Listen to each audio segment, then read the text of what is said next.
काय सांगाल आज पुरंदरच्या दौऱ्यावरती आलेला आहात. जिल्हा परिषद निवडणूकची देखील घोषणा झालेली आहे. कशा पद्धतीचं येणाऱ्या काळात नियोजन असणार? हे बघा, ग्रामीण भागामधल्या पंचायत राज आणि जिल्हा परिषदामध्ये ओबीसीनी एकत्र आलं पाहिजे आणि इथल्या प्रस्थापितांना मातीत गाडलं पाहिजे. कारण मातीत जर तुम्ही नाही गाडलं तर तुम्हाला यांनी पुण्यातनं बेदखल केलं आहे, पिंपरी चिंचवडमधनं बेदखल केलं आहे, मुंबईतनं बेदखल केलं आहे. मूळ ओबीसीनो जागा व्हा आणि ओबीसीचा जो उमेदवार आहे त्याला मतदान करा. आज मी वीरमध्ये आलो आहे, इथं नाथ मस्कोबाला मी दर्शन घेतलं आहे. मी इथं मेंढपाळांच्या देवताला भेटायला आलो आहे, इथल्या पशुपालकांच्या, इथल्या भटक्यांच्या, इथल्या बलुत्या आलुत्याच्या, गावगाड्यातला जो शोषित आहे, वंचित आहे, पीडित आहे, जो माझ्या नाथ मस्कोबाला येऊन कौल लावतो, त्या नाथ मस्कोबाला कौल लावायला आलो आहे की इथल्या राज्यकर्त्यांना थोडीशी सुबुद्धी दे.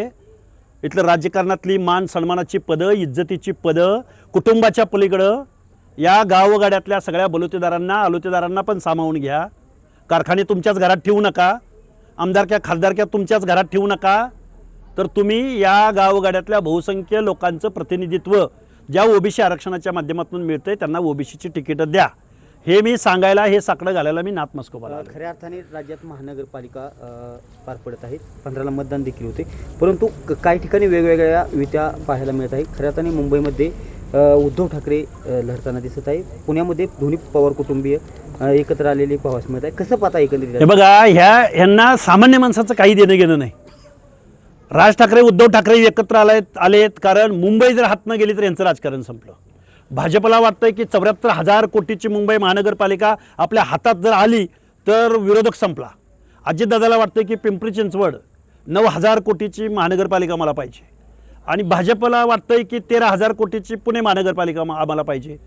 काय पडलंय व सामान्य माणसाचं देणं घेणं आहे का यांना? दीनदलितांचं देणं घेणं आहे का? स्लम्सचं देणं घेणं आहे का? झोपडपट्ट्यामधल्या रस्त्यांचं, आरोग्याच्या सुविधांचं देणं घेणं आहे? अरे एकही माणूस सामान्य कुटुंबावर बोलायला तयार नाही, सामान्य जनतेच्या प्रश्नावर बोलायला तयार नाही. दादानं बोलावर लांडगेवर, लांडगेनं बोलावर दादांवर, मोहोळांनी बोलावं दादावर, दादांनी बोलावर मोहोळावर आणि हे सगळे सत्तेत एकमेकाच्या मांडीला मांडी लावून. म्हणजे देवाभाऊ मुख्यमंत्री आणि अजितदादा उपमुख्यमंत्री वारे आणि आम्हाला तुम्ही चित्या बनवायला लागलाय. काय चाललंय नक्की? तुम्ही तिथं सत्य द्या ना राजीनामा. दादा, तुम्हाला भाजपवर टीका करायची, द्या उपमुख्यमंत्री पदाचा राजीनामा.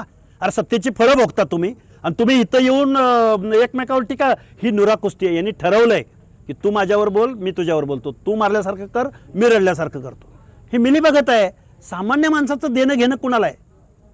त्यामुळं महाराष्ट्रात काय चाललंय कुणाला काही कळत नाही. बघा, काँग्रेसची युती वंचित बरोबर, काँग्रेसची युती राष्ट्रवादी बरोबर, शरद पवारांबरोबर, शरद पवारांच्या राष्ट्रवादीची युती अजितदादांच्या राष्ट्रवादी बरोबर, अजितदादांची युती भाजपाबरोबर, भाजपाची युती एकनाथ शिंदेबरोबर, पुन्हा या सगळ्यांची युती अरे उद्धव ठाकरेंबरोबर पण युती आहे. इथं अजितदादा आणि शरद पवारांच्या पक्षाची युती पुण्यामध्ये आणि तिथं शरद पवार आणि ठाकरेंची युती आहे. काय चाललंय? वंचित सुद्धा यात सामील आहे. वंचितची काँग्रेस बरोबर युती आहे, काँग्रेसची राष्ट्रवादी बरोबर युती आहे, पुन्हा शेकापची भाजप बरोबर, शिवसेनेबरोबर युती आहे. अरे कोण विरोधात? कोणतरी विरोधकाची भूमिका गाजवा. कुणीतरी रस्त्यावरती या बेताल सत्ताधाऱ्यांच्या विरोधामध्ये आवाज उठवा. सगळे सत्तेच्या सावलीला आणि गोरगरीब जनता मात्र बाजूला आहे. इथं तुम्हाला पैसे दिले जाणार आहेत मताला. तुम्ही लाख मोलाचं मत पैशाला विकू नका. तुम्ही तुमच्या पुढच्या पिढ्या, तुमच्या शहरातल्या समस्या सोडवायच्या असतील तर चांगल्या माणसाला मतदान करा. आता कुणाला काय वाटेल, कुणाला काय वाटेल, मतदान पैशावर विकत घेणारी मंडळी इथं जन्माला आलेली आहेत. खूप वाईट वाटतं.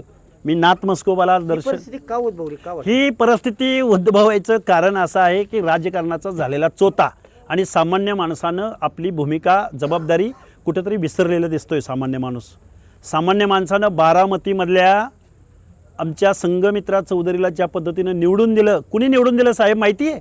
अजितदादा, दादा माणूस महाराष्ट्राचा, पण दादाच्या घरात पराभूत करायचं काम संघमित्रा चौधरीनं, एका दलिताच्या पोरीनं, एका सामान्य कार्यकर्त्याच्या पोरीनं विजय तिथं मिळवून दिला. कुणी मतदान केलं? पथारीवाल्यांनी, हातगाडीवाल्यानं. कुणी मतदान केलं संघमित्राला? ज्याला झोपडी आहे, एका झोपडीमध्ये 10 माणसं राहतात, 10x10च्या घरामध्ये. या म्हणजे सामान्य माणूस जागृत पण आहे एका बाजूला, असंही म्हणावं लागतं. पण जे काही पुढारी आहेत, जे काही पैशावरती मॅन मनी मसल, अगोदर म्हणायचे मॅन मनी मसलवरती निवडणुका जिंकतात, आता मॅन मनी मसल बरोबर आता खोटे दाखले काढलेले आहेत. त्यामुळे महाराष्ट्राच्या राजकारणाची खरं शोकांतिका, कारण कोण विरोधात आहे आणि कोण सत्तेत आहे आणि कुणाची कुणाबरोबर येते आणि कोण कुठल्या पक्षात आहे हे सामान्य माणसाला कळेन असं झालंय, उमगेन असं झालंय. हे वास्तव आहे महाराष्ट्राच्या काय राजकारणात. जिल्हा परिषदमध्ये काय जिल्हा परिषदांच्या निवडणुकामध्ये आम्ही ओबीसी बांधवांना एकत्रित करू, आमच्यातल्या शेतकरी गोरगरीब मराठा समाजाच्या तरुणांना आम्ही बरोबर घेऊ, कारण गावगाडा आमचा आहे. गावातल्या ग्रामदैवताची यात्रा आम्ही एकत्रित करतो, गावातल्या सुखदुःखामध्ये आम्ही एकत्रित सामील होतो. वाट लावली महाराष्ट्राची ती फक्त कारखानदारांनी आणि कारखानदारांच्या नेत्यांनी. नेहमी ज्यांना मंत्रिपदं हवी असतात, नेहमी ज्यांना अर्थमंत्रीपद हवं असतं, त्या लोकांनी महाराष्ट्राचा पूर्ण बट्ट्याबोळ केलेला आहे, पालापाचोळा केलेला आहे आणि सामान्य जनतेला मात्र जनतेची फरफट करत हे पुढे घेऊन चाललेले आहे. काय आव्हान करा खरं मी आव्हान असं करेन, सर्वसामान्य माणसांनी आता विरोधकाची भूमिका निभावली पाहिजे, सर्वसामान्य माणसांनी. कारण विरोधक हा महाराष्ट्रातला सत्ताधाऱ्यांनी संपवलेला आहे. एक जर विरोधक बोलायला लागला तर त्याचा पक्ष प्रवेश केला जातो. मूळ भाजपची माणसं आता अक्षरशः मेटाकुटीला आलेले, संपलेले आहेत. भाजप म्हणायचं 100% भाजपा, आता भाजपनं राष्ट्रवादी आणि काँग्रेस युक्त भाजपा बनवण्याचा विडा उचललेला आहे आणि आत्ता भाजपतर्फे निवडणुका लढणारे सगळे काँग्रेसवाले आणि राष्ट्रवादीवाले आहेत.